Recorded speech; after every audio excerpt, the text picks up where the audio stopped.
करना। तो भगवान तो अभी राजा बनने वाले थे, लेकिन उन्होंने ये तपस्या स्वीकार की, क्योंकि भगवान राम कौन है? उन्हें क्या कहा जाता है राम जी को? हाँ, मर्यादा पुरुषोत्तम। भगवान श्री कृष्ण को कहा जाता है लीला पुरुषोत्तम, और राम जी को कहा जाता है मर्यादा पुरुषोत्तम। वो कोई भी ऐसा रूल ऐसा नहीं है जिसे वो तोड़ते, और अगर किसी कारणवश टूटता है तो सबसे पहले अपने आप को दंड देते हैं उसका। श्रीमद् भगवद गीता में भगवान कहते हैं, यद्यदाचरति श्रेष्ठास्तत्तदेवेतरो जना सयत् प्रमाणम कुरुते लोकस्तद अनुवर्तते। भगवान कहते हैं कि जब वो इस संसार में आते हैं तो उनके लिए कोई भी कर्म करना जरूरी नहीं है, लेकिन संसार को सही दिशा देने के लिए, क्योंकि सारे संसार के वो नायक हैं।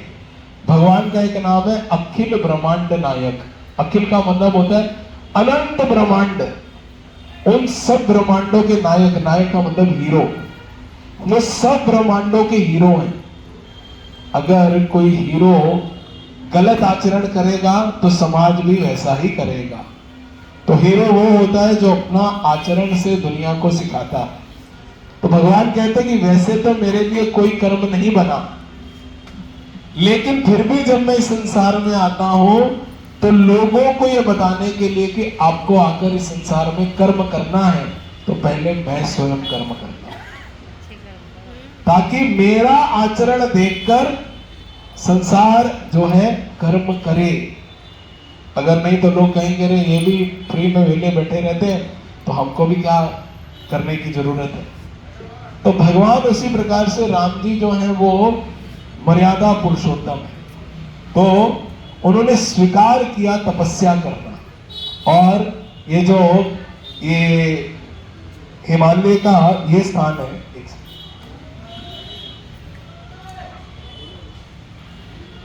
हरे कृष्णा। तो चारों भाई यहीं पर आए सबसे पहले। तो ये यहां से हम देखते हैं कि 8 किलोमीटर दूरी पर एक स्थान है तपोवन। आज चाहे वो भोगवन बन गया है, लेकिन पहले के समय में क्या था? वो तपोवन, जहां पर तपस्या, ऐसा वन जहां पर लोग तपस्या करने के लिए आते हैं। अभी मई जून में एक ही तपस्या होती है, यहां से वहां तक पहुंचना कैसे? इतना ज्यादा भयंकर भीड़ होती है कि लोग सोचकर आते हैं कि हम गंगा जी में ठंडी ठंडी डुबकी लगाएंगे, लेकिन गाड़ी में बैठ बैठ के पसीने निकल जाते होंगे। यहां से उधर तक पहुंचने में कितना तप है। तो हम देखते हैं कि भगवान राम जब यहाँ पर आए तो उन्होंने चुनाव किया कि उनको कहां पर बैठकर तपस्या करना। तो ये ऋषि कुंड ऐसा स्थान है जहां पर बहुत सारे ऋषि मुनि बैठते थे, और भगवान क्या है, वो आए और सबका पहले आशीर्वाद लिया। मैंने जितना आज तक सुना है, कहते हैं कि इस कुंड का जल कभी भी समाप्त नहीं होता। कितना भी सूखा भी पड़ जाएगा तो ये जल रहेगा हमेशा।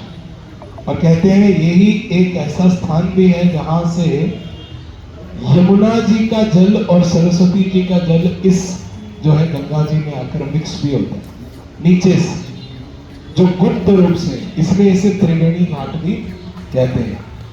तो राम जी यहाँ पर आए, सबका आशीर्वाद लिया, त्रिवेणी घाट पर भगवान ने स्नान भी किया। और फिर जो हम भरत मंदिर देखते हैं, इसका वैसे तो शास्त्रों में नाम जो है ऋषिक नारायण मंदिर, ऋषिकेश नारायण, जिसके नाम से ऋषिकेश पड़ा। तो ऋषिकेश का मतलब होता है इंद्रियों के स्वामी। हमारी जो सेंसेस हैं, आंख, नाक, कान, मुंह, सब उसके जो स्वामी हैं उन्हें बोला जाता है ऋषिकेश। तो यहाँ पर एक संत हुए जिनका नाम था रैभ्य ऋषि।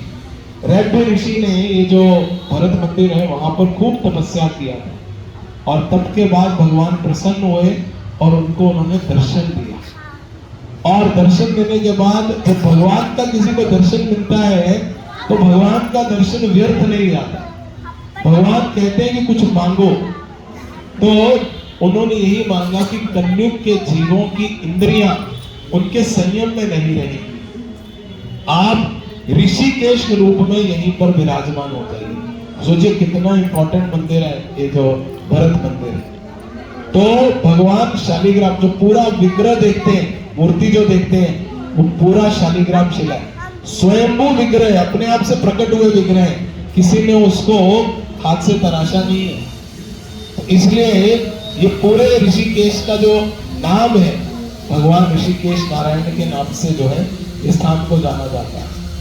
और भगवान वहां पर विराजमान हो गए और बहुत त्रेता युग में खूब सेवा चली भगवान। और जब भरत जी यहाँ पर आए तो उन्होंने इसी पावन पवित्र स्थान को अपना तपस्या का स्थान बनाया, क्योंकि भगवान का जहां पर भक्त बैठ जाता है तो उस स्थान का नाम भी जो है भगवान बदल देते। तो पहले वो ऋषिकेश थे, बाद में वो भरत मंदिर के नाम से जाना जाता। ऐसे जब उन्होंने खूब वहां पर तप किया और जैसे जैसे समय बीता, काल के प्रभाव से ये जो मंदिर है, यहाँ के जो विग्रह है, जब भारत के अंदर बौद्ध धर्म आदि और बहुत आतंक मचा हुआ था, तो भगवान ने जल समाधि दी थी। यही विग्रह जो है उन्होंने जल समाधि दी। आप जानते माया कुंड, आज भी जब कोई संत पूर्णिमा होती है, बसंत पंचमी का दिन होता है, तो वहां पर एक स्थान है जहां से भरत जी की यात्रा शुरू होती है, उस स्थान को माया कुंड बोलते हैं। तो उसी स्थान पर भगवान जल समाधि में थे कई वर्षों तक। फिर जब शंकराचार्य जी इसी धरती पर आए तो भगवान ने स्वप्न में उनको कहा मेरे को वापस निकाल। तब भगवान जो है वहां से वापस आए और शंकराचार्य जी ने इस मंदिर का निर्माण करवाया। और आप देखेंगे कि मंदिर के अंदर एक कैमरा लगा हुआ, साइड पर एक स्क्रीन। वो स्क्रीन क्या है, उस स्क्रीन पर श्री यंत्र का दर्शन होता है।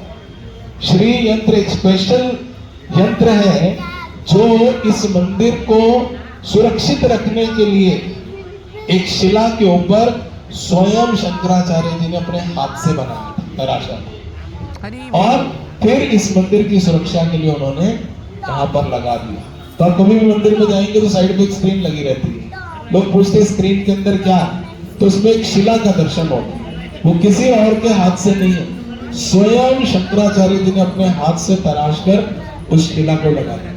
और जब से भगवान वहां पर उस शिला के साथ विराजमान हुए हैं, तब से कुछ भी उस मंदिर में कभी भी कुछ ऐसा घटित नहीं हुआ कि मंदिर की असुरक्षा हो जाए। तो आज तक देख रहे हैं शंकराचार्य जी 7वीं सदी में आए थे, अभी हम 21वीं सदी में, 1400 साल हो गए तब से भगवान की सेवा पूजा जो है ये सुंदर रूप से वहां पर चल रही है। तो भरत जी ने वहां पर तप किया। शत्रुघ्न घाट जो रामझूला के पास है, शत्रुघ्न जी ने वहां पर तपस्या की। इसलिए आप देखेंगे कि शत्रुघ्न जी का मंदिर वहां पर और लक्ष्मण जी का मंदिर लक्ष्मण झूला के पास, उन्होंने वहां पर तपस्या किया। लेकिन राम जी कहे मैं और आगे जाऊंगा, तो लक्ष्मण जी को उन्होंने कहा कि एक बाणों का आप जो है एक ब्रिज बनाइए, पुल बनाइए। गंगा जी को पार करके भगवान दूसरी तरफ से देवप्रयाग गए। आज भी आप देवप्रयाग जाएंगे तो देवप्रयाग में रघुनाथ मंदिर है। तो यहाँ पर रघुनाथ मंदिर, भगवान यहाँ पर सबसे पहले आए और वहां पर जाकर उन्होंने तपस्या किया। और रास्ते में भी आप देखते हैं कि एक जगह है ब्रह्मपुरी। ब्रह्मपुरी में भी भगवान राम रुके हैं, कुछ समय के लिए उन्होंने तप किया। वहां पर आज भी आपको राम जी की गुफा और हनुमान जी की गुफा दिखेगी जहां पर वो बैठे थे। तो ऐसे ये पूरे स्थान को बहुत ही पावन पवित्र माना जाता है।